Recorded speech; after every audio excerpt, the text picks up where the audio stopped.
votre capacité à résister à ce genre d'invasion de votre vie sera grandement améliorée. Vous devez faire très attention à l'eau, parce que c'est 72%. Si vous faites cela, vous verrez, la moitié de vos problèmes de santé vont disparaître en 6 semaines.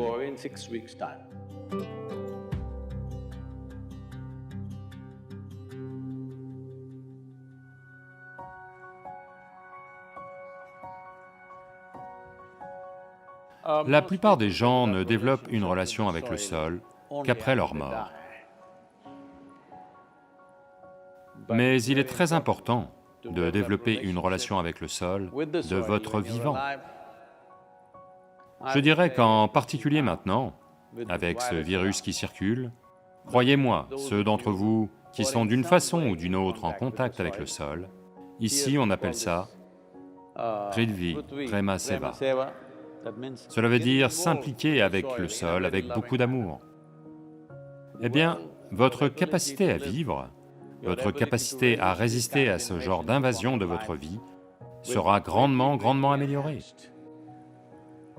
Il n'est pas suffisant que vous viviez, il est important que vous viviez fort. Vivre fort ne veut pas dire que vous développez de gros muscles et dominez quelqu'un. Vivre fort veut dire qu'ici la vie a lieu en grand. Pour cela, vous avez besoin d'un corps qui traite la planète tout entière comme son extension, ce qu'elle est. Donc, il est très important que vous ameniez ceci. Vous tous qui êtes ici au Centre Isha Yoga, nous allons mettre en place des processus pour vous, afin que chacun d'entre vous, au moins une fois tous les 3 jours, vos mains et vos pieds soient dans le sol. Très important. Et où que vous soyez, si vous avez un petit bout de jardin, ou vous pouvez vous porter volontaire pour travailler dans le jardin de quelqu'un d'autre. Croyez-moi, oui, ils vont recevoir du travail gratuit, mais ne pensez pas qu'ils en tirent plus. Vous en tirez bien plus parce que le fait que vous soyez connecté au sol va faire une différence phénoménale dans la façon dont votre corps physique fonctionne. Mettez vos mains dans le sol, c'est très important. Autrement, ceux d'entre vous qui sont trop riches et ne veulent pas être vus en train de travailler, parce que ça pourrait créer une mauvaise image de votre richesse, vous pouvez prendre un bain de boue. Oui, c'est aussi un moyen.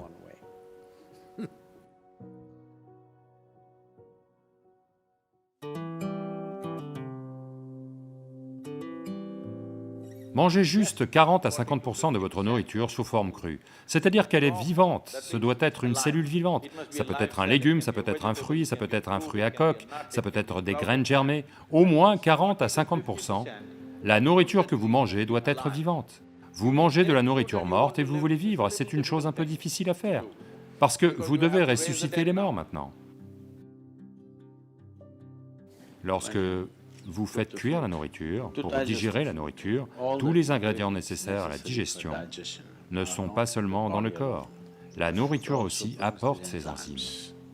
Lorsque vous faites cuire les aliments, vous détruisez en grande partie ces enzymes. Sans les enzymes, quand vous mangez, maintenant le corps doit lutter pour reconstruire cette partie qui a été détruite. Et alors seulement, il peut digérer. Normalement, la première heure, heure et demie après avoir mangé, ça a tendance à fatiguer le corps. Après ça, lentement, il récupère. Avez-vous remarqué cela? Donc la nourriture est pour l'énergie, mais on prépare la nourriture de telle façon qu'elle retire de l'énergie la première heure et demie. Après ça seulement, lentement ça revient. Quoi qu'il en soit, quelle que soit la qualité de votre processus digestif, vous ne pouvez tout de même jamais reconstituer toutes les enzymes que l'on a détruites à la cuisson. On ne peut le faire qu'en partie.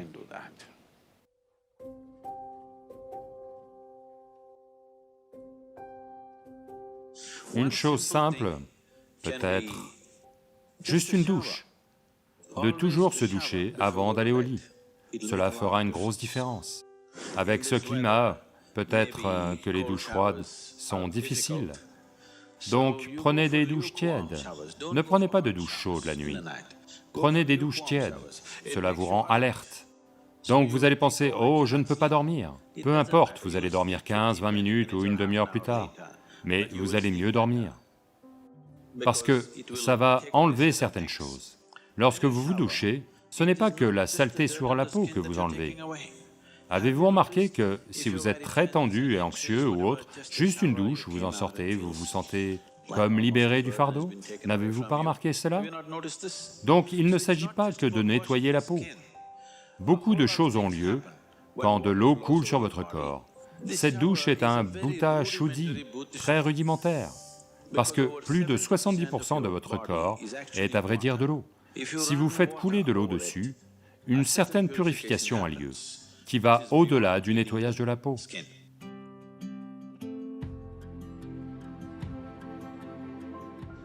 Vous devez prendre grand soin de l'eau, parce que c'est 72%, et elle a énormément de mémoire.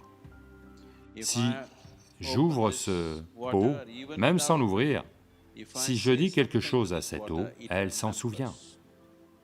Il y a eu tout un tas d'expériences en ce sens. Donc, si vous prélevez cette eau sur le réseau d'eau d'où qu'elle vienne et que vous la pompez jusque chez vous, disons qu'elle est passée par 50 virages, forcée, pompée de force, avec une certaine force qui est naturellement appliquée, et vous vivez au 12e étage de l'immeuble, donc elle est encore plus forcée. Maintenant, ils disent que si elle passe par 50 virages, environ 60% de l'eau est devenue toxique. Immédiatement, quand elle sort du robinet, si vous la prenez et la buvez immédiatement, elle va se comporter comme du poison dans votre système. Si vous la prenez et la tenez pendant un certain temps, elle va se rétablir à nouveau. Parce que l'empoisonnement n'est pas chimique, il est moléculaire. Des changements moléculaires ont lieu, aucun changement chimique n'a lieu. C'est pourquoi, traditionnellement, votre grand-mère vous a toujours dit, il faut toujours entreposer l'eau, la conserver chez toi toute la nuit dans un récipient bien nettoyé, avec du vibhuti et du kumkum dessus et une fleur dessus. Oui ou non? Dans les maisons traditionnelles, demain matin seulement tu la bois, pas dès qu'elle entre dans ta maison. Tu ne la bois pas parce qu'elle porte toutes sortes de mémoires. Dans les maisons très traditionnelles, les gens font chaque jour un puja au récipient à eau. Oui?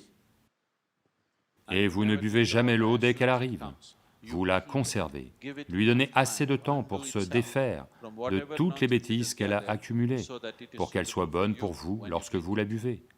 L'eau, vous devez en prendre soin, parce que c'est 72%. C'est le top, vous savez, plus que la note de passage.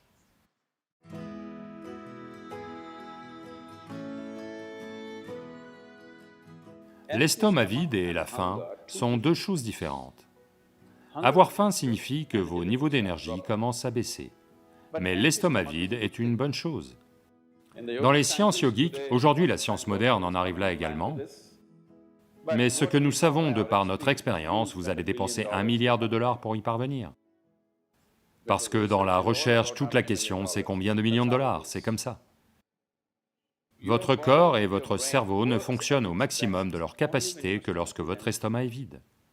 Donc on s'assure toujours de manger de telle façon que peu importe la quantité qu'on mange, notre estomac doit toujours être vide au bout de 2 heures à 2h30 maximum. Donc on se couche en ayant faim, toujours. Les gens pensent qu'ils ne peuvent pas dormir, ils peuvent dormir. Donc, un minimum de 8 heures d'écart est ce qui est recommandé en yoga. Entre un repas et le suivant, il doit y avoir un écart de 8 heures. Si vous faites cela, vous verrez que la moitié de vos problèmes de santé, quels que soient vos problèmes de santé, minimum 50% vont disparaître en 6 semaines.